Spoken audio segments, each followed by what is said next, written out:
3-year FBI probe focused on coaches being paid tens of thousands of dollars to get potential NBA players to align themselves with certain sports agents, financial advisors, and apparel companies. The University of Louisville says they have been informed of their potential involvement in the investigation, and Rick Pitino responded by saying, quote, "These allegations come as a complete shock to me." That's a laugher. Skip, what does this mean for college basketball? Allow me to frame all this by quoting the college basketball writer from USA Today and a college basketball writer from ESPN.com. USA Today's Dan Wolken writes this morning in USA Today, high-level college basketball was unmasked Tuesday as a magnet for corruption, bribery, and kickbacks. And he concludes, does Dan Wolken, the biggest charade in the history of college sports has now been shattered, along with careers and reputations and the illusion of amateurism that brought billions into college sports. Yeah. That's profound statements. And then Myron Medcalf on ESPN.com concludes, the sport of college basketball may never recover. Wow. My conclusion, the sport of college basketball will survive because it always has and it always will. And it will survive because of March Madness and office pools and so many people who don't even watch college basketball during the regular season who dive into the office pools because it's so much fun, because the less you know, the better you usually do in your office pool, right?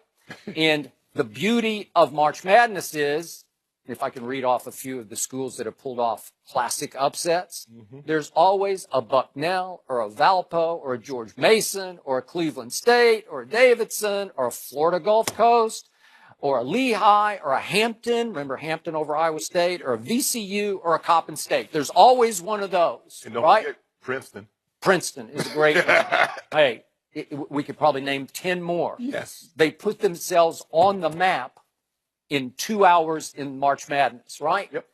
So the sport will survive. Although everybody now, if I can borrow a word, I probably shouldn't use this word, but the word you use, woke, when it comes to the black community. Well, I just hope college basketball fans are now woke.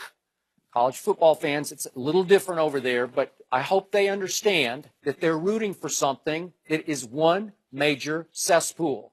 And I hope they understand that because the sport of college basketball, and to a certain extent college football, allowed the shoe companies just to take over the sport and run it and fund it, this happened. And if you can live with that, God bless. Again, do I root for, I root for my school, Vanderbilt. Bryce Drew's the coach there, and he once hit the shot of shots. Remember that beat Ole Miss at Valpo? Yep. Do I think my school's clean? I just can't believe it, because my school has to compete against a Bruce Pearl at Auburn. Remember when he was at Tennessee? He got busted. Yep. And now his assistant, Chuck Person, got busted in this sting operation, right? And yet, it brings me to Coach Pitino. Is it fair to say, I think Coach Pitino might be the most recognizable coach in America. I know it's Coach K, and I know it's Coach Cal, but Rick Pitino coached the New York Knicks and the Boston Celtics and the Kentucky Wildcats and the Louisville Cardinals. He's only been in right? Prominent franchise. Woo.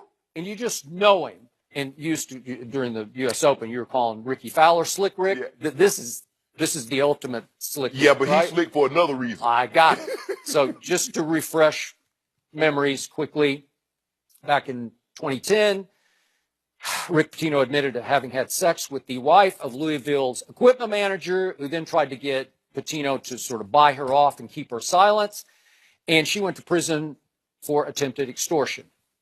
2015, the NCAA found that a Pitino assistant had arranged for parties in the first floor of the athletic dorm, featuring strippers and escorts entertaining recruits and current players in the first floor of the dorm. And Rick Pitino said, I see and hear no evil. I don't know anything about it. He had a brothel going on and he knew nothing. What? In the first floor of a dorm?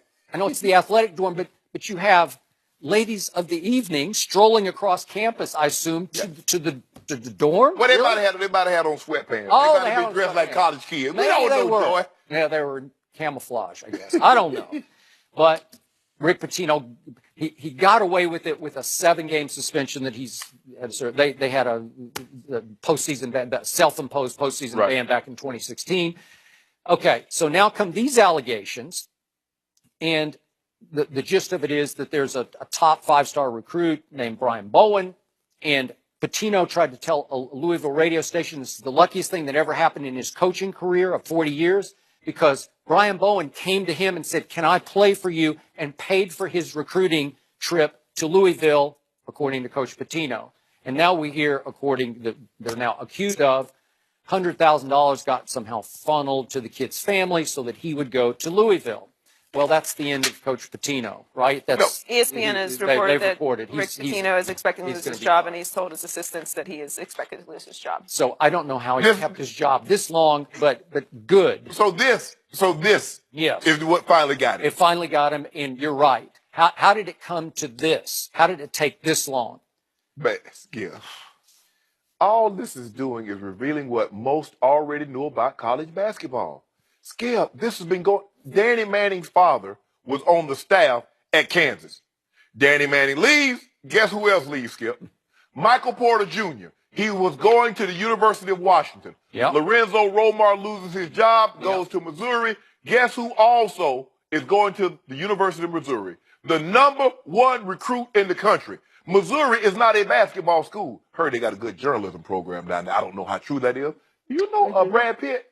Brad Pitt went to Where did that come from? No, I'm just saying. So it's a good school. I heard it had a good. No, it has a great school. But Skip, this has been college basketball. You know why it's come survive? It survived the Baylor scandal. You had a coach cover up a murder of one player of another. It survived the what do they call it? Which one? Arizona State and Tulane when they were throwing point fixing. When they throw point shaving. It survived. It survived that. Yep. Northwestern had one also. Yep. You don't think it's going to survive this because, as you mentioned, 30 million people going to sign up for those office pools. I went to Ohio State. Well, I like this team uniform, and I got this team going to the Final Four. That's why it's going to survive. And guess what? Guess another reason. Because everybody that plays, for the most part, not everyone, but 95% of those guys that step on a college court think they're going to go play in the NBA. And unless you get an outlier like a Brandon Jennings that goes overseas, you got to go to college.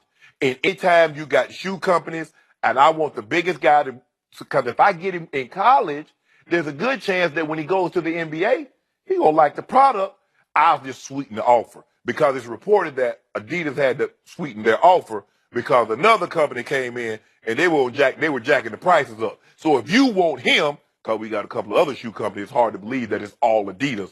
Adidas are the only one that want to sign college basketball players. Nobody else does. Skip.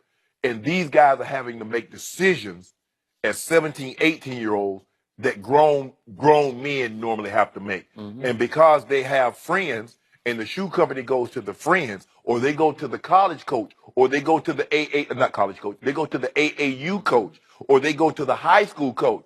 Well, I'm going to give you a couple. Why, hey, if everybody else going to make money, I need to get me some of this too. And that's what you have, Skip. This is nothing new. This goes, look, these top recruits, they know what they are. 5-star. And we got programs getting 3, 4 of these 5-star recruits. Don't nobody think that's suspicious. Now, I know a guy that signed 1 year, I had a former agent, he signed 6 #1 draft picks. They're like, hold on, that's never been done before. Now all of a sudden he landed in jail. But all these 5-star recruits goes to one school. Come on, man, y'all need to stop with this. They knew this was going on. The NCAA, and you know what? They said the FBI did not inform the the NCAA this was going on because they knew they played a role and they just turned a blind eye. So we can't tell y'all.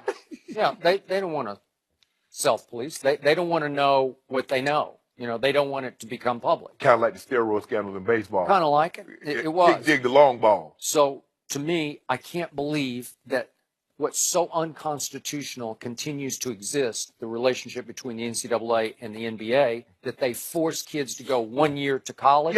When clearly we've seen in the past, LeBron James was ready to play pro basketball. because we saw him that first night in Sacramento when I forget he scored 20-something, Yeah, right? yep. I think he was pretty good right away, right? Did he need a year? Free evaluation, Skip. Yeah. So I see you go. I see you I go know, over so there. they don't make as many mistakes in the draft because Right. they get to see you for a year on a bigger Exactly. stage. No, it's Okay? free D leagues. Yeah. Same thing that's going on with college football. Yeah. But even if you eliminated that, if you let everybody go straight to college, if they so chose, and there'd be some tragic Right. stories because Right. some wouldn't make it, but would it eliminate the cesspool that is college basketball? No, they just go to the next level. But see, you know what I have a problem with, Skip, is that they said, well, guys that try to come out early and they don't make it. Does every person that goes to Harvard Business School, do they make it? Nope. Do every person that go to a Mass General or med school, do they make it? Yeah, but they're not making billions of dollars off of those kids. That's my point. But I'm just saying, hold on, wait a minute. talking about making it Nobody's in the buying the NBA. Harvard Business Right. School kid's If- jersey. If that guy wants to leave early, that's the chance that he's taking. You America, man. can't. Yeah. Yeah. The First Amendment. I got free. Yeah. I'm You know free. what, I'm though? free to It's- leave. It's very important that these kids not be given extra money for food, though, or be allowed to work. Man, look here. That's very, very important. that Well, they I'm telling you now, if Savannah State would have had some money to give, I'm taking it. Because Mary Porter needed it. So the first person that bought Mary Porter refrigerator, I would have signed until that team came in and built a house around the refrigerator. Then I'm going there. So that's how I would do it. Well, really, that's what they're doing. But more athletes speak out following President Trump's comments. We'll discuss that next.